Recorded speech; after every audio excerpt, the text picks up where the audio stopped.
My first point is that the government needs to be more transparent and forthcoming with information so that there can be meaningful participation by Singaporeans in the most critical matters affecting us. This is a recurring theme in my speeches, but I am by no means the only Singaporean to hold this view.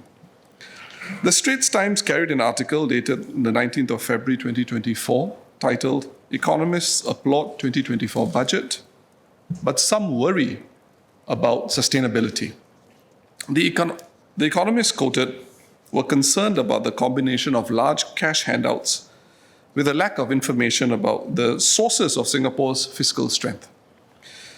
In the report, one former NMP called on the government to provide more information on how it funds its expenditures. Another economist noted that Singapore is unique and does not follow standards set by global bodies such as the IMF or the International Monetary Fund with regard to the difference between revenues and expenditures in the management of the fiscal balance. Yet another economist was quoted as saying, "As a society, we now have some very important choices to make, and unless we are well informed, we will not be able to make those choices well." So the latter point was about the reserves, a subject which we debated earlier this month, and where the Workers' Party set out its 5 points of principle. 2 budgets ago, I asked what the total estimated amount collected by the carbon tax would be. Government did not tell us, even though the preliminary numbers would not have been difficult to estimate and probably had already been tabulated by the Ministry of Finance.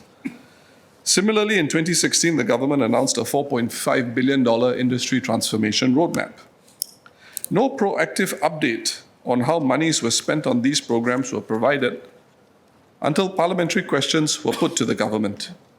Surely the government can do better here. At the first budget debate of this term, the Workers' Party called for the setting up of a parliamentary budget office, which was rejected by the PAP as an idea that would only benefit the opposition. In the spirit of Forward Singapore, and in view of a greater need to track the effectiveness of government policies and their expenditure outcomes, such institutions should be a feature of our democracy and the Singapore that the Forward Singapore report demands. One economist quoted in the 19th February Straits Times article said that Singaporeans outside this house desire to analyse and understand to a deeper degree what the government is doing. These examples I shared put into relief the types of differences we can expect between the political opposition in this house and non-politician Singaporeans outside of it on the one hand and the PAP government on the other. Such calls for information cannot be set aside as red herrings. If the government was doing well on this score, we would not have private sector economists making the arguments and the points they do. These calls represent a desire to shape a political environment that is fit for Singapore's purposes. Singaporeans need to know how much there is to spend and where the money comes from.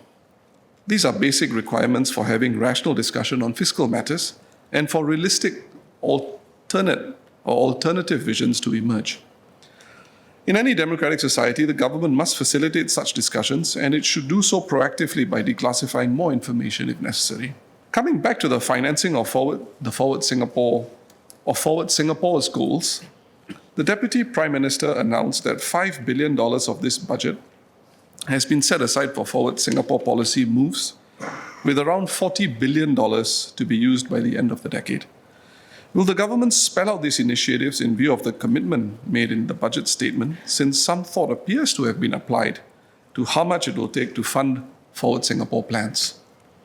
So the PAP must tell us how the government will deploy the $40 billion for Forward Singapore policies so that Singaporeans can understand what the PAP believes the social compact of tomorrow requires.